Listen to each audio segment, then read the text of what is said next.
उपासना समर्पण योग अध्याय 3 डी 132।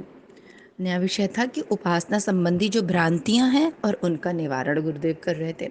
तो भ्रांतियों में तांत्रिक एक्टिविटी से संबंधित भ्रांतियां बहुत ज़्यादा थीं। हम सभी के अंदर रहती हैं कि जब ईश्वर सर्वव्यापी न्यायकारी हैं, प्रेम के करुणा के स्वरूप है, तो ये तंत्र क्या होता है फिर। तो तंत्र की कुछ इस प्रकार का होता है कि सर्वव्यापी न्यायकारी भाव संवेदना का समुच्चय है और ऊर्जा का पुंज भी तो है एट द सेम टाइम। और वो ऊर्जा यहाँ पदार्थ जगत में भी उतनी ही मौजूद है जितनी चेतना में है। तो इस पदार्थ जगत की ऊर्जा का उपयोग करके तांत्रिक एक्टिविटीज़ की जाती है। लेकिन गुरुदेव ने हम लोगों को क्या ये समझाया कि इसमें इसलिए ना उलझें कि ये खतरों के खिलाड़ी टाइप का है। लेकिन खतरों के खिलाड़ी में तो इतना रिस्क नहीं होता है, उसमें तो अपन चॉइस से जाते हैं और डेयरिंग चीज़ें लेते हैं। इसमें बहुत ज़्यादा ये लाइफ थ्रेटनिंग हो जाता है ये पूरा, और दूसरे का भी जीवन बर्बाद करता है। उसमें तो आप सिर्फ अपने लिए ही जो मुसीबत लोगे लोगे, ये कई लोगों को एक साथ लेके निकल लेता है, क्योंकि हम एनर्जी फील्ड को ही पूरा डिस्ट्रॉय करने का प्रयास करते हैं, या ये कह अपने अकॉर्डिंग मोड़ने का प्रयास कर देते हैं माँ प्रकृति को, या जो एक फ्लो चल रहा है ऊर्जा का उसमें परिवर्तन लाने की कोशिश करते हैं। तो अगर कोई इसका बहुत अच्छा ज्ञाता नहीं है और बहुत ऊंचे स्तर का नहीं है गुरुदेव के स्तर का, तो उनको ऐसे कामों में हाथ नहीं लगाना चाहिए। और दूसरा ये बताया कि जो हम लोगों का मार्ग है राजमार्ग, वो भावनाओं का मार्ग है। उसमें चेतना महत्वपूर्ण होती है, भाव संवेदना महत्वपूर्ण होती है। तो उसमें हम लोग प्रकृति को एनर्जी के रूप में नहीं देखते, माँ के रूप में देखते हैं, इष्ट के रूप में देखते हैं। और जब अपन माँ के साथ बैठते हैं और कर्म कांड में थोड़ी बहुत गलती हो भी जा रही है, तो जैसे माँ अपने बच्चों को कैसे माफ़ कर देती है अगर हम उनसे कोई भी थोड़ी बहुत गलती हो जाए। बच्चे ऊपर कूद जाते हैं, कभी कभी कुछ गिरा भी देते हैं, खाने पीने की चीज़ें, बाल नोच लेते हैं, मुंह पे मार देते हैं। पर माँ कैसे कुछ गुस्सा करती है क्या? नहीं करती है। उसको पता है बच्चे हैं हमारे प्यारे बच्चे, उल्टा गोदी ले लेगी, बहुत पुचकारेगी, सिखाएगी नहीं बेटा ऐसे नहीं करते, है ना। तो ये राजमार्ग की ये महत्ता है कि ये भाव संवेदना से भरा हुआ है, इमोशन से भरा हुआ है। तो इसमें अगर हमारे कर्मकांड स्टेप्स ये जो अपन करते हैं, उसमें अगर दो चार चीज़ें ऊपर नीचे हो भी गई ना, तो डरने की आवश्यकता नहीं है कि अरे परमात्मा गुस्सा हो जाएंगे। लेकिन जो तांत्रिक एक्टिविटीज़ होती हैं वो उसमें वो स्टेप ओरिएंटेड है, क्योंकि वो पदार्थ जगत से लिया गया है, वो भौतिक जगत का होता है। और भौतिक जगत पूरा पूरा सीक्वेंस में चलता है परमाणुओं के जैसे। कोई रिसर्च करें आप, और लेबोरेटरी है मान लीजिए केमिस्ट्री की, तो क्या किन दो एलिमेंट्स को मिला के आग लग जाएगी, तो वो लगेगी ही लगेगी, क्योंकि वो एक प्रकार से मैथमेटिक्स जैसा है कि ऐसे ऐसे इन दोनों को एक साथ करोगे तो आग लगेगी ही लगेगी बिल्कुल। अब वो आग भाव संवेदना नहीं देखेगी कि नहीं नहीं रहने दो, बच्चे ने गलती से ये दोनों एलिमेंट एक साथ डाल दिए। तो वो ये थोड़ी देखेगी कि गलती से डाल दिए, वो तो और उसको पता भी नहीं है ये सारी चीज़ें, वो तो मशीन है और वो पदार्थ है, वो दोनों पदार्थ है मशीन के अंदर जो अपन यूज़ कर रहे हैं। बिल्कुल ऐसे ही तांत्रिक एक्टिविटीज़ काम करती है। और लेकिन जो भाव संवेदना वाली होती है, वो तो माँ है ना, सर्व शक्तिमान। तो वो तो इमोशंस देख रही हैं। अब इमोशंस हमारे तो पूरे प्योर हैं, भाव संवेदना स्टेप में थोड़ा बहुत ऊपर नीचे हो गया, वो क्षमा हो जाता है, माफ़ हो जाता है। पर इसका अर्थ ये बिल्कुल गुरुदेव ने नहीं कहा कि आप फिर इसी के चलते कुछ भी स्टेप्स करो, है ना। कुछ भी अपने मन से मनगढ़ंत पूजा पाठ करो, मनगढ़ंत पूजा पाठ भी नहीं करनी चाहिए। गीता में भी बहुत स्पष्ट इसके बारे में है कि क्यों मनगढ़ंत। स्वभावजी उसको लिखा है उसमें बहुत अच्छा, स्वभावजा श्रद्धा। स्वभावजा श्रद्धा क्या होती है कि पूर्व के कई जन्मों में हमने कुछ कुछ प्रकार के पूजा पाठ संबंधी या श्रद्धा संबंधी चीज़ें अपनाई हुई होती हैं, तो उसका छाप इतना ज़्यादा रहता है चित्त पर, संस्कारों पे, कि वही अपन करने लगते हैं। और जैसे इस जन्म में भी वही करने लगेंगे, और शास्त्रों को फिर इग्नोर कर देते हैं, या गुरुओं की बातों को, सिद्ध संतों की बातों को फिर इग्नोर करते हैं और बोलते हैं नहीं नहीं हम तो भाई, हमारा अंतःकरण तो ये कहता है, हम ये कहेंगे। नहीं, हमारा अंतःकरण गलत भी कह सकता है। क्यों? क्योंकि हमारी वो स्वभावजा श्रद्धा है, शास्त्र विदित नहीं है। और जो भी चीज़ है वो शास्त्र विदित होनी चाहिए। अब जैसे गुरुदेव ने स्टेप्स बता दिए अपने को, अपन शास्त्र नहीं पढ़ सकते, ये भी बताया था एक बार कि अगर शास्त्र डायरेक्ट हम नहीं पढ़ सकते, हमें नहीं पता कि क्या सही है क्या गलत है, तो गुरु को फॉलो करो। अब गुरुदेव ने हम लोगों को बता दिए स्टेप्स, पर उसमें भी अगर कुछ गलत हो जाता है तो कोई दिक्कत नहीं है। क्यों? क्योंकि हम, गुरु ने बता दिया, हम बच्चे हैं, हम कर रहे हैं, हम पूरी अपनी तरफ से पूरा प्रयास करते हैं कि गुरुदेव ने जैसे जैसे सिखाया हम वैसे वैसे जप करें, वैसे हवन करें, वैसे कर्मकांड करें। लेकिन अगर कुछ गलती हो जाती है तो उसमें बहुत बड़ी हमको सजाए मौत नहीं दे दी जाएगी, है ना, काला पानी के, है ना, वो आराम से हमको वो माता है, ऐसे कह सोच सकते हैं, वो इमोशंस है वो। आगे गुरुदेव कहते हैं कि वैदिक दक्षिण मार्गी भक्ति परंपरा भाव प्रधान है। उसमें, हाँ, दक्षिण मार्गी, वाम मार्गी जिसको बोलते हैं, भक्ति परंपरा भाव प्रधान है, हम लोग जो कर रहे हैं वैदिक है वो।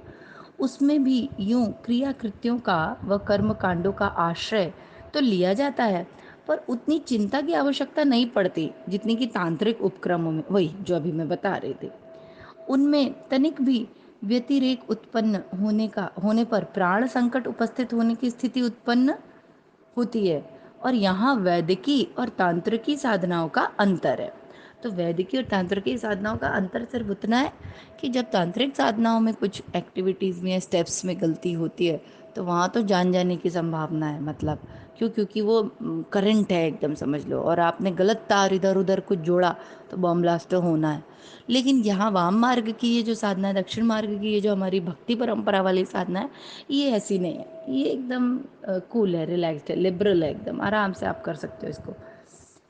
वैदिकीय देव साधनाओं में भूल व्यतिरेक का दुष्परिणाम अधिक से अधिक इतना हो सकता है कि जितने सत्परिणाम की आशा की जानी चाहिए उससे कम मिले या विलंब लगे।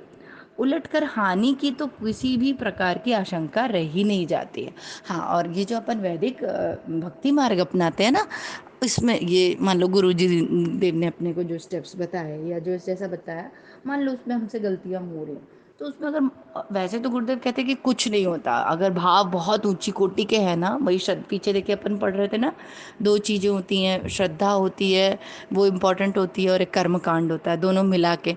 तो अगर श्रद्धा बहुत ऊंचे स्तर की है तो कर्म कांड में हमारे पास सिर्फ एक लोटा जल है, न दिया है, न अक्षत है, न कपूर है, न बाती है, कुछ नहीं है हमारे पास, पर एक लोटे जल में भी वो श्रद्धा कमाल कर जाएगी, है ना। और श्रद्धा नहीं है तो बहुत सारी चीज़ें हैं भी, तो उतना इफेक्टिव नहीं रहेगा, वो थोड़ा बहुत अंतर पड़ेगा। बिल्कुल ऐसे ही गुरुदेव यहाँ पे भी कह रहे हैं कि मान लो कुछ गलतियाँ करते भी हो स्टेप्स में, तो ज़्यादा से ज़्यादा मान लीजिए अगर हानि होना भी है भक्ति मार्ग में, तो इतनी होगी कि जो सोचा था, जितना सोचा था कि इतना रिजल्ट आएगा उतना ना आके उससे थोड़ा सा कम आ जाएगा, कुछ नुकसान नहीं होगा। लेकिन ये बोल रहे हैं गुरुदेव। प्रसिद्ध है कि वाल्मीकि को शुद्ध राम नाम तक उच्चारण करने न आया और वे उल्टा नाम अर्थात राम के स्थान पर मरा जपते रहे, इतने पर भी सिद्ध पुरुष बन गए। उच्चारण की भूल से कोई अनिष्ट हुआ ही नहीं, वरन श्रद्धा की उत्कृष्टता उस औंधे सीधे उपचार के सहारे ऊंची उठती चली गई और पर्वत के मूर्धन्य शिखर पर जा पहुंची। ये कितनी अच्छी बात गुरुदेव यहाँ बता रहे हैं। वही जो अभी मैं बता रही थी कि मान लीजिए हमारे पास कुछ भी नहीं है और एक लोटा जल है हमारे पास कर्म कांड करने के नाम पर श्रद्धा बहुत ऊंचे कोटि की है, समर्पण भाव बहुत ज़्यादा है, हर क्षण ईश्वर का स्मरण बना ही रहता है, भाव संवेदना है ही उनके प्रति, प्रेम, विश्वास, विश्वास जिसको कहते हैं, इसी को विश्वास को ही श्रद्धा श्रद्धा कहते हैं ना। ये अगर है तो घबराने की ज़रूरत नहीं, आपका एक लोटा जल भी कमाल कर जाएगा। वाल्मीकि जी उल्टा राम राम जपते थे, मरा मरा मरा मरा करते थे, पर सुनने वाला सुनता होगा तो बोलता था इससे अच्छा तो ये चुप ही हो जाए, है ना। पर अपन ऊपर से देखते हैं, अंदर की चीज़ें तो परमात्मा ही जानते हैं ना। जैसे कोई भी व्यक्ति कोई भी काम किस इंटेंशन से कर रहा है, किस भावना से कर रहा है, ये तो इंट्यूटिव लोग या परमात्मा तो तुरंत समझ जाएंगे ना, वो तो अंतःकरण में ही बैठे, वो उनका नाम ही है भाव संवेदना का पुंज, तो वो भावनाओं में खेलना ही उनका काम है, उनका यही मतलब क्षेत्र है, वर्किंग एरिया ही यही है। तो उनसे तो देखिए कुछ छुपा नहीं है। अब ऊपर से तो हमने मार शानदार मंदिर बनवा रखा है, हाई फाई फोटोज लगा रखी हैं भगवान की, अच्छे से अच्छा, ये मैं मना नहीं कर रही कि ये नहीं करना है, ये कर सकते हो आप साइड, मतलब साथ में, बहुत अच्छी बात होगी, बहुत शानदार बात होगी कि परमात्मा के लिए ऊंची से ऊंची, अच्छी से अच्छी, साफ से साफ, सुंदर से सुंदर वस्तुओं का इस्तेमाल करना। ये बहुत अच्छी चीज़ होती है अपने आप में। पर अगर ये कहें कि अगर अच्छा, अगर ये नहीं है तो क्या हमारी पूजा अधूरी रह गई या हमारी साधना अधूरी रह गई? नहीं, बिल्कुल ऐसा नहीं है। एक माला, एक गुरु गीता की पुस्तक और एक लोटा जल और अपनी आसनी, इतने से लोगों ने बड़े बड़े सिद्धियां प्राप्त कर ली हैं। और ये मैंने कई लोगों को देखा, हमारे यहाँ भी एक हमारे दादा, स्वयं मेरे दादाजी थे, मैं उनकी पूजा देखती थी, वो बहुत कम कर्मकांड वगैरह तो ज़्यादा आता उनको सब था, उन्होंने सब पढ़ रखा था, सारे शास्त्र वगैरह। वो उनके पास एक आसनी होती थी, वाइट कलर की, और एक माला रखते थे वो, और अपना एक जल लेके बैठ जाते थे, चंदन घिसते थे, बस चंदन घिस के चंदन वंदन लगा लेते थे, अपना बस वही माला लेके कहीं भी बैठ जाते थे, तक बाहर तख्ते पे, गाँव वाँव में तख्ते होते थे, कहीं बाहर जगह होती थी चबूतरे वगैरह पे, पेड़ के नीचे, नीम के पेड़ के नीचे, या कहीं भी जहाँ भी उनको जगह दिख जाए वहाँ अपना बिछा के आराम से बैठ जाते थे और साधना करते थे, अपना नित्य की जो पूजा होती थी वो करते थे, और शानदार आदमी थे, शानदार जीवन जिया, आध्यात्मिक आदमी थे एकदम।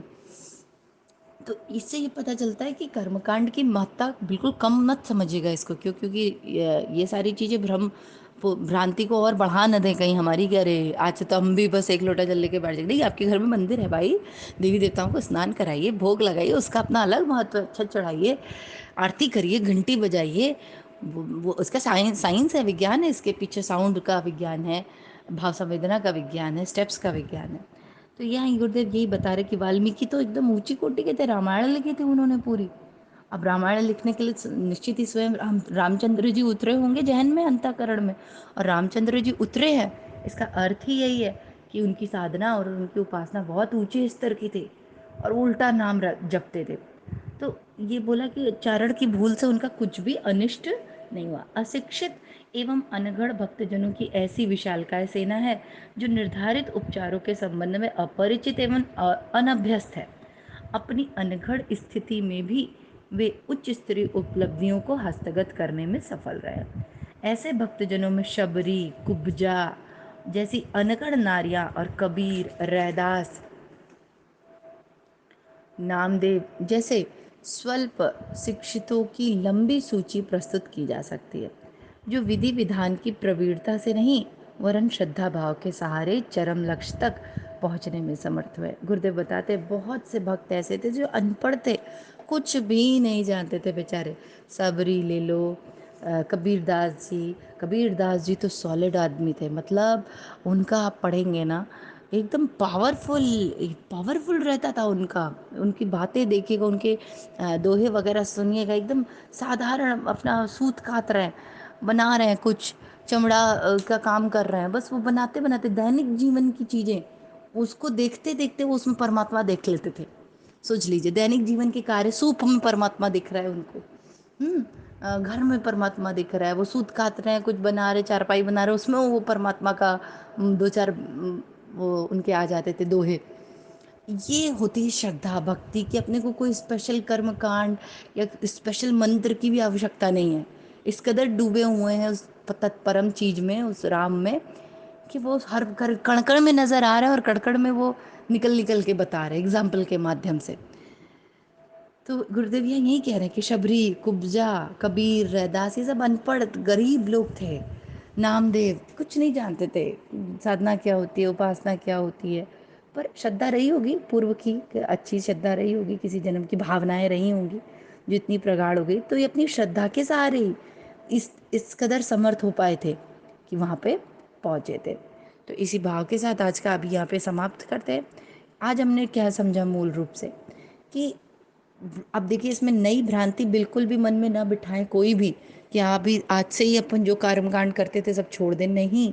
अभी जो आप कर्मकांड करने में सक्षम हैं वो करते रहें, ये उसके लिए बताया जा रहा है कि इन केस मन में प्रश्न उठता है कई बार लोगों के कि अरे मैं मंदिर गई थी इतनी दूर, मुझे फूल ही नहीं मिला चढ़ाने के लिए। एक मज़ेदार बात बताती हूँ, मेरी मम्मी को अक्सर ये बड़ी तकलीफ हो जाती थी कि वो किसी मंदिर जाती थी और पिताजी जल्दी जल्दी दर्शन करवा देते थे, उनको फूल नहीं दिलवाते थे, उनको नारियल नहीं दिलवाते थे, उनको वो जो बाहर हर मंदिर के बाहर कुछ कुछ मिलता रहता है ना चढ़ाने के लिए, तो चढ़ावे में वो सब नहीं अरेंज कराते थे, और बस जल्दी से हड़बड़ी से दर्शन करवा देते थे और ये कर।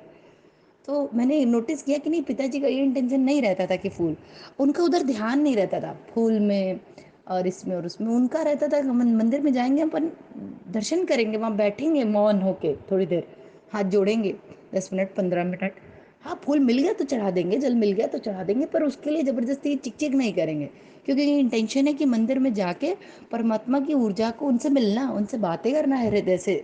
तो फूल इम्पोर्टेंट है। अब इसमें प्रश्न उठेगा, अच्छा तो जो मंदिर में जल और फूल चढ़ाते हो गलत है? नहीं नहीं, बहुत इंपॉर्टेंट है।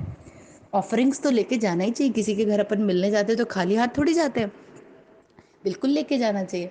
लेकिन अगर नहीं मिला, मान लीजिए अगर बहुत भीड़ थी, अगर कई कुछ बार ऐसा हो गया कि आप नहीं ले पाईं, तो बहुत कुछ नुकसान नहीं हो गया कि हाय मैं तो ले ही नहीं गई, मैं तो फूल तो यार चढ़ाया ही नहीं। अरे आप ही फूल हैं, सबसे बड़ा फूल तो हम स्वयं ही हैं। हम पहुँचे, परमात्मा खुश हो गए होंगे हमारे हमारे शक्ल देख कर ही हम सब उनके फूल हैं। तो अपनी भावनाओं को अगर हमने अर्पण कर दिया, तो उससे बड़ा फूल क्या हो सकता है। अगर हमने स्वयं को ही चढ़ा दिया उन पर, स्वयं को ही समर्पित कर दिया, तो वो फूल से भी बढ़ के होगा।